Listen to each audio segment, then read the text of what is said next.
vois. Il y a puissance. Il y a puissance dans ton nom. Tes miracles se font. Les miracles se font en ton nom. Quand j'élève ma voix en louange, quand j'élève ma voix en louange, c'est toi que je vois. C'est toi que je vois. Tu es plus grand que le plus grand. Tu es plus grand que le plus grand. Tu es plus haut que le plus haut. Tu es plus fort que le plus fort. Tu es meilleur que le meilleur. Tu es plus grand que le plus grand. Tu es plus haut que le plus haut. Tu es plus fort que le plus fort. Tu es meilleur que le meilleur. Tu es plus grand que le plus grand. Tu es plus haut que le plus haut. Tu es plus fort que le plus fort. Tu es meilleur que le meilleur. Tu es plus grand que le plus grand. Tu es plus haut que le plus haut. Tu es plus fort que le plus fort. Tu es meilleur que le meilleur. Jésus,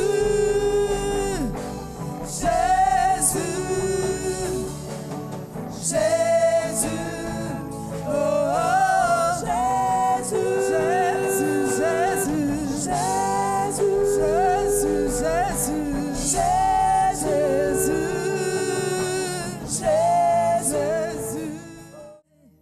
Cœur ouvert, grand comme le ciel, nous t'élevons plus haut, nous t'élevons plus haut, mais levé, cœur ouvert, quand nous prions.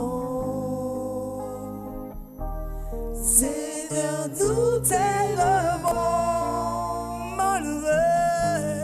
levé, cœur ouvert, grand comme le ciel.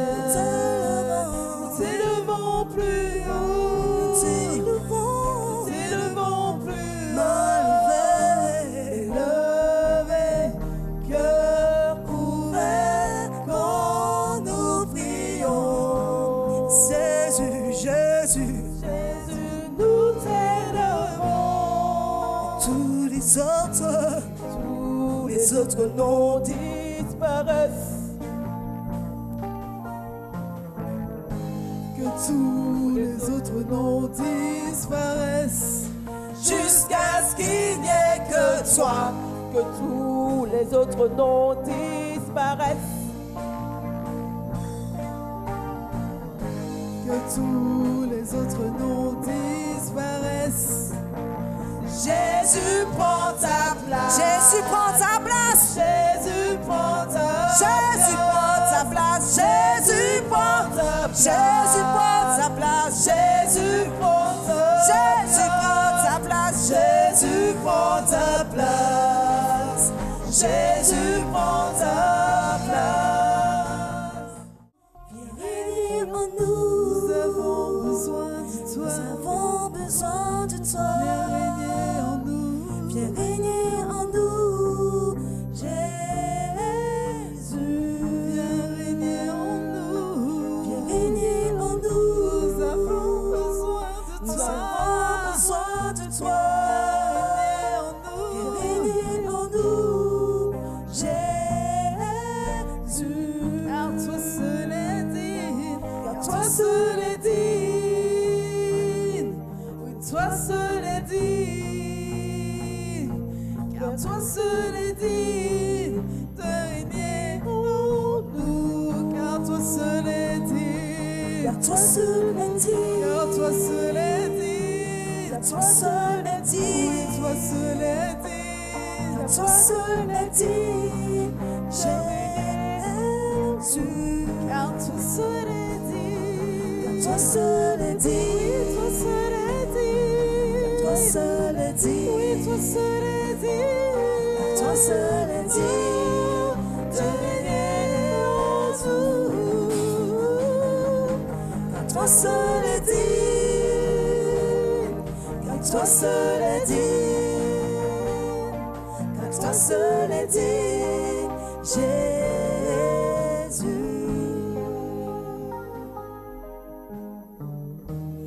Le cœur ouvert, grand comme le ciel, tellement plus haut, tellement plus. Lève les mains ce matin. Lever, cœur ouvert, quand nous prions. Jésus, Jésus, nous t'aimons. Lever, cœur ouvert, grand comme le ciel. T'élevons plus haut, Jésus, nous t'élevons plus haut. Seigneur, ce matin, reçois notre adoration, Seigneur. Seulement toi, Seigneur, seulement toi, parce que tu en as dit, nous t'élevons. Que tous les autres noms disparaissent. L'unique nom qui doit être évoqué ce matin, l'unique nom qui doit être adoré ce matin. Et ça a été mon choix, c'est notre choix, c'est votre choix. Alléluia. Pourquoi disparaître mon matin? Alléluia. Ça suffit. Esprit de malveillance, esprit de désordre, esprit d'adultère, esprit d'hypocrisie, esprit de mensonge. Jésus, c'est Jésus qui règne. Alléluia. Jésus prend ta place. Jésus prend ta place. Jésus prend ta place. Jésus prend ta place. Jésus prend ta place. Sois adoré, Seigneur. Bien-aimés, prions. Notre Dieu mérite vraiment qu'on l'adore, mais d'une voix, pas uniquement dans le cœur, mais bien aimé, les pierres parleront à notre place. Adore ton Dieu, adore ton Dieu. Amen. Voilà. Donc pour commencer cette réflexion de ce matin, je voulais vous partager une histoire que j'ai lue récemment. C'est l'histoire d'une mère de famille qui a envoyé ses 3 fils aux études dans 3 villes différentes et qui reçoit des factures qu'elle est en incapacité de payer. Et le mari qui lui dit, je te l'avais bien dit, il aurait préféré que ses enfants fassent des études un peu plus proches. Mais l'épouse de lui répondre, Dieu va répondre, Dieu va faire grâce. Et au lieu de faire le tour de ses connaissances, du voisinage, pour chercher de quoi payer ses factures comme elle l'avait déjà fait auparavant, elle va monter s'enfermer dans le grenier et prier. Et à l'heure du dîner, le mari vient la chercher, elle dit « Non, je reste en prière ». À l'heure du coucher, le mari revient la chercher, encore une fois, elle dit « Non, je reste en prière ». Le lendemain matin, le mari vient la chercher pour le petit déjeuner, elle dit « Non, je reste encore en prière ». Et enfin, elle redescend, et quand elle redescend souriante, en paix, et elle annonce à son mari, les factures vont être payées. Et au moment où elle annonce ça, on vient frapper à la porte. On l'appelle en urgence chez un hôtelier du voisinage, et cet homme qui était chrétien lui dit, je n'ai pas pu dormir de la nuit, parce que toute la nuit, Dieu m'a tourmenté, m'a interpellé à ton sujet, et m'a demandé de réserver telle somme pour toi. Est-ce que cela a un sens pour toi? Elle lui dit oui, c'est les études de mon fils que Dieu pourvoit. C'est Dieu qui t'a envoyé. Moi non plus, je n'ai pas dormi, j'ai prié toute la nuit. Et cette histoire nous pose une question. Comment réagissons-nous quand nous sommes face à la difficulté? Quand tout nous semble bloqué, sans solution, sans issue? Est-ce qu'il vous est déjà arrivé d'être dans ces situations où tout semble bloqué? Peut-être d'avoir des soucis d'argent qui perdurent, ou la menace d'une dette, un problème qui pourrait vous impacter pour plusieurs années, d'avoir des conflits dans une relation, encore une fois, qui dure, qui s'enlise, que ce soit à la maison, que ce soit au travail, dans la famille ou même à l'église. Nous allons lire un moment dans la vie de Jacob où lui aussi il a fait face à une situation qui lui semblait impossible. Et on va lire dans la Genèse au chapitre 32 et à partir du verset 24.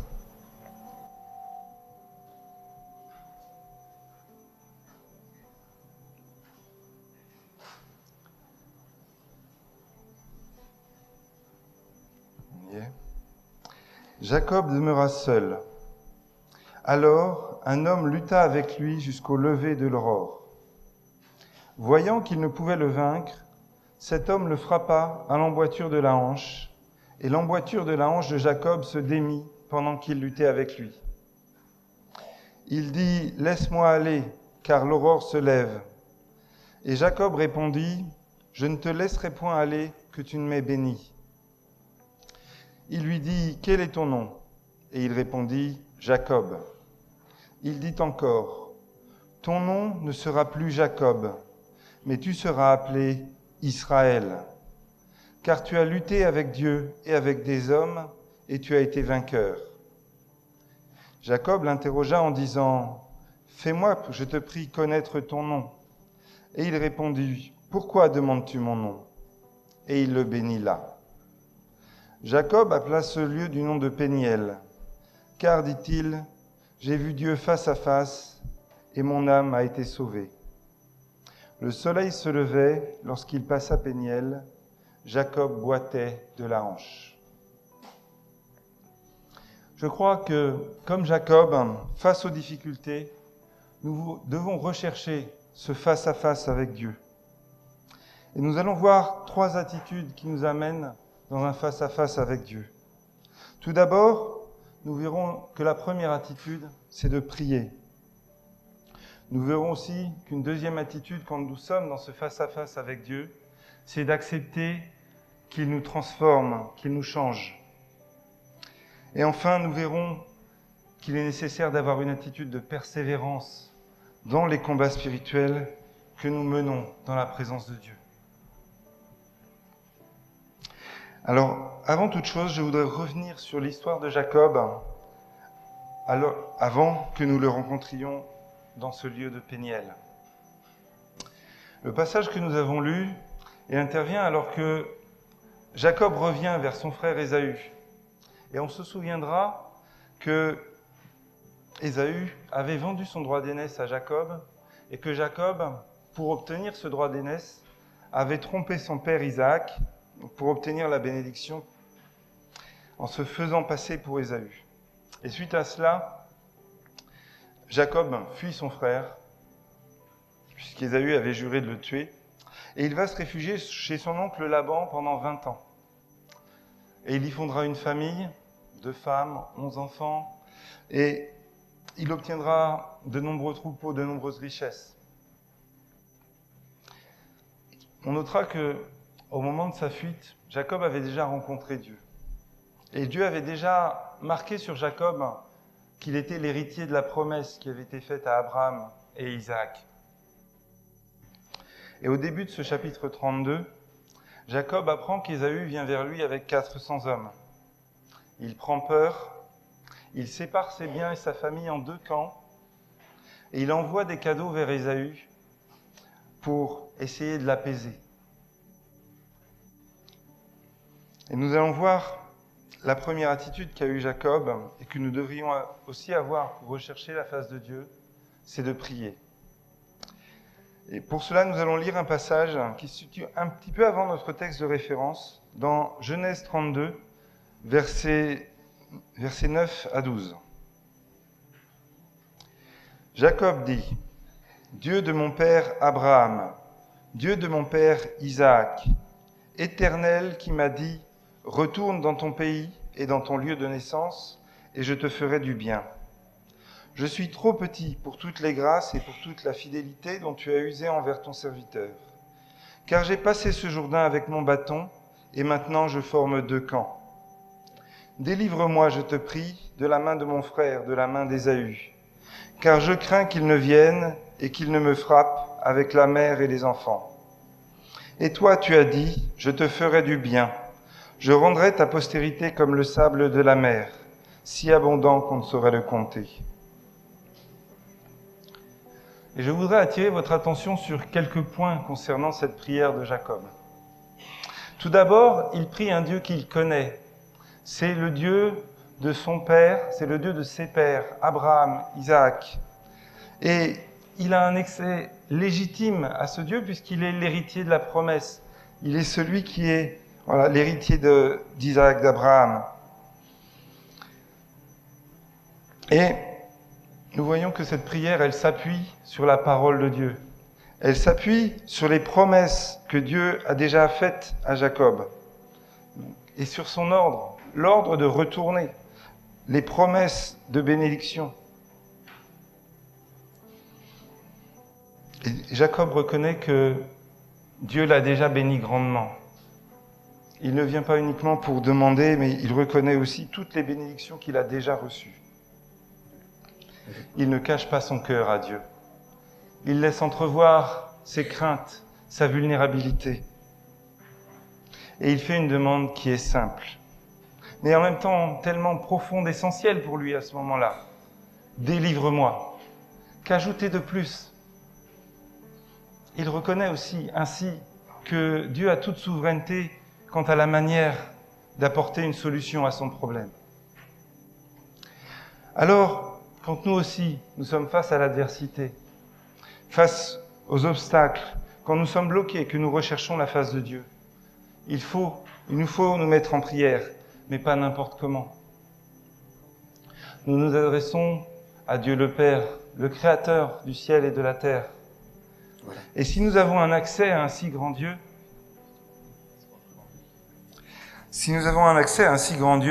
c'est par l'intermédiaire de Jésus-Christ. C'est en reconnaissant que Christ nous a sauvés, qu'il a donné sa vie pour nous, et en acceptant sa grâce, que nous pouvons avoir accès au Père éternel. De plus, il nous faut nous appuyer sur les promesses que Dieu a faites. Et ces promesses, nous les trouvons dans sa parole. Et sa parole nous rappelle en Romains 10-17 que justement la confiance que nous pouvons avoir, la foi, elle vient de ce qu'on entend, et ce qu'on entend vient de la parole de Dieu. Est-ce que nous sommes reconnaissants quand nous prions? Ou est-ce que nous sommes toujours dans la demande? Est-ce que nous considérons Dieu comme un distributeur automatique de bénédictions? Ce n'est pas une bonne chose. Il faut que nous reconnaissions que Dieu est souverain et qu'il nous a déjà tant donné. Est-ce que nous lui faisons confiance pour exprimer le plus profond de nos sentiments, nos craintes, nos doutes, nos angoisses? Ce que Dieu veut, c'est notre cœur, c'est notre sincérité. C'est pas des grandes paroles, des arguments. Il veut simplement notre cœur. Enfin, notre simplicité. Ce que Dieu attend de nous, c'est que nous nous adressions à lui comme un enfant qui parle à son père. Et qu'on lui laisse finalement toute la place pour nous apporter une réponse. La réponse qu'il aura choisie. Parce que sa réponse, elle est toujours parfaite.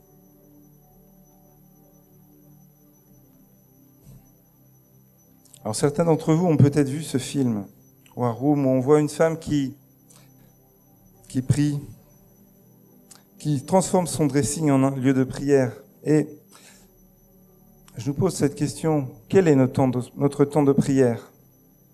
Quel est ce moment que nous mettons à part pour rencontrer Dieu? Nous avons lu à la fin de notre passage que Jacob a appelé ce lieu Péniel. C'est un lieu face à Dieu. Est-ce que nous avons ce lieu, ce moment régulier pour être face à Dieu? Nous avons vu que notre première attitude pour rechercher la face de Dieu, c'est la prière. Une deuxième attitude que nous devons avoir quand nous cherchons la face de Dieu, c'est de nous attendre à ce qu'il nous change. C'est d'accepter qui nous change, qui nous façonne, qui nous transforme. Pour cela, nous allons relire les versets 27 et 28. L'ange, lui dit « Quel est ton nom ?» Et il répond « Jacob ». Il dit encore « Ton nom ne sera plus Jacob, mais tu seras appelé Israël, car tu as lutté avec Dieu et avec des hommes, et tu as été vainqueur. » Nous voyons là que l'ange de l'Éternel va donner à Jacob un nouveau nom. Jacob, qui signifiait au départ « attrapé par le talon », puisque à la naissance, Jacob avait attrapé son frère par le talon, mais ça signifie aussi talonner, poursuivre, qui veut prendre la place, qui veut dépasser, et aussi par extension trompeur, usurpateur. Et quand on remonte dans la vie de Jacob, on voit qu'il avait bien ces caractéristiques. C'était bien son comportement. Il essayait toujours de négocier, de discuter et de tromper. C'est bien par la tromperie qu'il a obtenu la bénédiction. Mais là, face à la menace d'Ésaü qui arrive avec ses 400 hommes, il reconnaît que ses stratagèmes sont limités. Et on le voit particulièrement dans le chapitre 32 au verset 20, où Jacob donne ses instructions aux serviteurs qu'il envoie avec les cadeaux qu'il envoie pour Ésaü. Et il dit, « Vous direz, voici ton serviteur Jacob vient aussi derrière nous. Car il se disait, je l'apaiserai par ce présent qui va devant moi. Ensuite, je le verrai en face et peut-être, m'accueillera-t-il favorablement. » On entend finalement beaucoup de doutes dans ce peut-être. Et on sent que la crainte que Jacob exprimait dans sa prière, elle est toujours là, malgré ses stratagèmes. Et quand Jacob vient donner son nom à l'ange, finalement il reconnaît sa nature de trompeur, d'usurpateur. Et l'ange change son nom de Jacob pour Israël. Israël qui veut dire Dieu s'est montré fort. Et Dieu va se montrer fort dans la vie de Jacob. L'ange ne change pas seulement son nom, il change son identité, ses comportements, ses raisonnements. Et en acceptant ce changement de nom, Jacob accepte aussi de renoncer, d'abandonner ses anciennes manières de faire. Et regardons maintenant l'attitude de Jacob devenu Israël après ce changement. Un tout petit peu plus loin, en Genèse 33, verset 3, on lit « Lui-même passa devant eux, et il se prosterna en terre 7 fois, jusqu'à ce qu'il fût près de son frère. Il a envoyé ses épouses, ses servantes, ses enfants, dans un ordre qu'il a choisi. Mais cette fois-ci, il ne passe plus derrière, il passe devant. Jacob assume ses responsabilités. Il se prosterne devant son frère. Il fait face à son frère Ésaü. Il n'essaye plus de passer au-dessus. Il est celui qui accepte avec humilité de se confronter à la réaction de son frère. Il prend ses responsabilités. Et il y a une autre conséquence à cette rencontre qui a changé Jacob. Il boite. Il boite de la hanche. Et cette infirmité qu'il conservera toute sa vie, ce brisement, lui rappellera chaque jour ce moment où Dieu l'a interpellé et où Dieu l'a transformé. Alors qu'en est-il de notre part? Oui, quand nous cherchons Dieu, il nous donne cette nouvelle identité. Il nous a donné cette nouvelle identité en Christ au moment de notre conversion. Mais Dieu veut nous amener plus loin. Il veut que nous exprimions cette identité, que nous exprimions le caractère de Christ qu'il a mis en nous. Et pour cela, il faut encore que nous acceptions d'être transformés, que nous acceptions de recevoir ce que Dieu veut nous enseigner. Vous le savez comme moi, Dieu nous a donné le libre arbitre. Il nous a donné la possibilité de choisir et il respecte nos choix. Il ne s'impose pas à nous. Nous n'avons pas un Dieu qui est un dictateur. Alors, quand nous allons devant Dieu, attendons-nous à ce qu'il nous transforme, qu'il touche nos cœurs, qu'il pointe du doigt ce qui ne lui convient pas dans nos vies. Reconnaissons nos manquements, nos erreurs. Ne nous entêtons pas dans nos habitudes. Attendons-nous à ce qu'il nous transforme, à ce qu'il nous permette de prendre un nouveau départ. Je le dis souvent, Dieu est le Dieu des secondes chances, mais encore faut-il que nous puissions saisir cette seconde chance et renoncer à nos comportements passés. Et il faut parfois aussi accepter d'en payer le prix, d'être brisé, de perdre, de laisser quelque chose qui prend trop de place dans nos vies et qui gêne notre relation avec Dieu. J'ai entendu quelque part cette histoire, et en tant que père, elle m'a touché, d'une petite fille qui avait récemment utilisé toutes ses économies pour acheter un joli collier de perles colorées en plastique. Et rapidement, c'était devenu sa possession la plus précieuse. Et un soir, son père est venu vers elle et lui a demandé de lui donner ses perles. Et la petite fille a refusé. Tout sauf mes perles. Le père est parti à répéter sa demande la semaine suivante, et la suivante, et ainsi de suite. Jusqu'au jour où, quand il est venu vers sa fille, elle l'attendait tremblante, ses perles dans les mains, prête à lui donner, prête à lui confier. Et à ce moment-là, le père lui a offert un collier de perles véritable. Ce collier, il l'avait depuis le début. Il attendait de lui donner, mais il attendait qu'elle soit prête à lui confier les perles qu'elle avait. Alors, faisons confiance à notre Dieu, qui a des merveilles en réserve pour nous, et sachons lui céder, sachons le laisser transformer nos vies.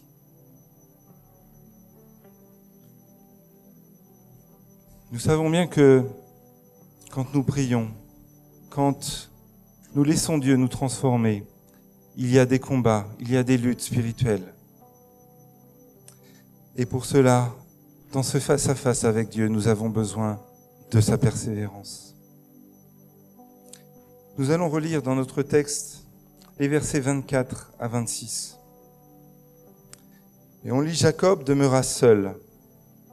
Alors un homme lutta avec lui jusqu'au lever de l'aurore. Voyant qu'il ne pouvait le vaincre, cet homme le frappa à l'emboîture de la hanche, et l'emboîture de la hanche de Jacob se démit pendant qu'il luttait avec lui. Il dit: Laisse-moi aller, car l'aurore se lève. Et Jacob répondit: Je ne te laisserai point aller que tu ne m'aies béni. Jacob est resté face à cet homme, et on comprendra plus tard que c'est l'ange de l'Éternel. Et malgré la lutte, malgré les coups, malgré la hanche brisée, il tient bon, il persévère. Face à l'obstacle, Jacob n'abandonne pas, jusqu'à ce qu'il ait obtenu la bénédiction qu'il cherche, la délivrance qu'il attend de la part de l'Éternel. Il croit dans les promesses que Dieu lui a données, et il ne lâchera pas tant qu'il ne verra pas la bénédiction, les promesses arriver. Il a persévéré toute la nuit. Est-ce que ça vous est déjà arrivé de passer une nuit dans le combat? Une nuit à travailler, à faire face à toutes sortes d'obstacles, de blocages, à crier à Dieu, que ce soit face à un devoir pour les étudiants, face à un courrier important, administratif, juridique, qui va enclencher plein de choses et pour lesquelles il y a une date limite, face à une confrontation que vous attendez le lendemain, au travail, dans la famille. Et malgré cela, le temps passe et rien ne change. Et vous continuez à réfléchir, à prier, et rien ne vient. Et les heures passent, et la fatigue est là, et toujours pas de réponse. Et quand vient l'aube, quand vient le temps de Dieu, la paix descend sur nous. Dieu répond, il donne sa paix, il change les circonstances. Et même si le changement, nous ne le voyons pas tout de suite dans la prière, nous pouvons le savoir parce que Dieu, parce que le Saint-Esprit qui est en nous, nous donne cette paix et nous confirme que Dieu va nous apporter une réponse. Et cette réponse, elle va intervenir peut-être quelques heures plus tard. Peut-être que ce devoir qui était si difficile devient facile. C'est ce courrier qui était difficile à rédiger les arguments s'enchaînent. Cette confrontation, finalement, elle n'aura pas lieu. Ou peut-être que Dieu aura changé le cœur de la personne que l'on craignait. En tout cas, si Dieu a mis cette certitude en nous, même si elle s'accomplit au bout de quelques jours, peut-être parfois quelques mois, alors la victoire, elle est déjà gagnée. Elle est gagnée dans la prière. Et le reste, ce n'est que l'accomplissement. Ce n'est que la conséquence du combat qui a été mené face à face avec Dieu. Alors sommes-nous prêts à lutter jusqu'au bout, à lutter jusqu'à obtenir la réponse, dans la prière, dans le jeûne peut-être, 1 journée, 2 journées, 3 journées, plus encore, jusqu'à avoir la certitude que l'accomplissement va venir, jusqu'à avoir la certitude que l'accomplissement de Dieu est en chemin. Ne nous décourageons pas, frères et sœurs, les promesses, les bénédictions sont en chemin, mais si nous renonçons trop tôt, elles s'arrêtent sur leur chemin. Elles retournent au Père comme dans la vision de Jacob en Genèse 28, où il a vu ces anges qui emmenaient et ramenaient les bénédictions au Père. Et c'est pour ça qu'il ne voulait pas laisser l'ange repartir avec sa bénédiction. Alors nous aussi, persévérons jusqu'au bout, jusqu'à ce que les bénédictions se débloquent.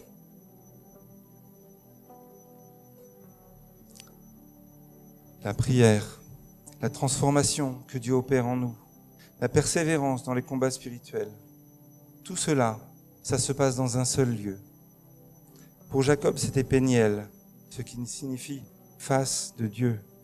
Alors, mettons Dieu au centre de nos vies.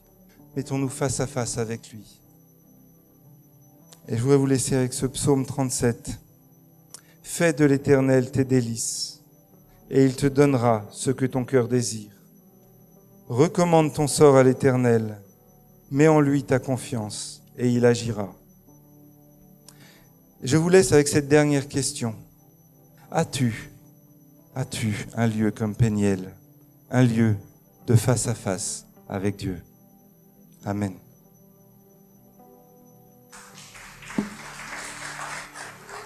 À la croix je me prosterne, où ton sang coula pour moi.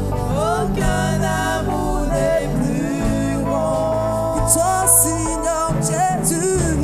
Tu as gagné sur la mort, ta gloire remplit les terres. Rien ne peut nous séparer. À la croix je me prosterne, où ton sang coula pour moi. Aucun amour n'est plus grand. Tu déchires le voile, tu traces un chemin, car tu as tout accompli. Tu déchires le voile, tu traces un chemin, car tu as signé, tu as tout accompli. Cette croix, elle est gloire et victoire. Dans ta victoire, peuple de Dieu, pour moi.